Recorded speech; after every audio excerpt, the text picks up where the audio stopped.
Hari ini, saya akan menerangkan tentang proses pendaftaran harta intelek ataupun intellectual property bagi software AI saya yang bernama AI Chatbot Perniagaan.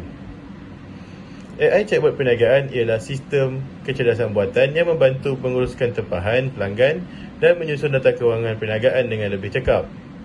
3 jenis IP yang sesuai ialah yang pertama, copyright untuk melindungi kod sumber dan reka bentuk, trademark untuk nama dan logo, dan yang terakhir sekali ialah patent jika terdapat fungsi inovasi baharu yang unik. Prosesnya bermula dengan melayari laman rasmi MyIPO dan memilih jenis IP yang sesuai.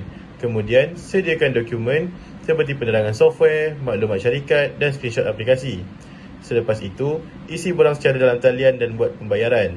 Akhir sekali, tunggu proses penilaian dan kelulusan daripada pihak MyIPO. Pendaftaran IP sangat penting supaya inovasi kita dilindungi daripada penggunaan tanpa kebenaran dari pihak luar. Oleh itu pentinglah kita untuk mendaftar segala hak kita di dalam MyIPO. Sekian sahaja perkongsian saya pada hari ini. Sekian, terima kasih.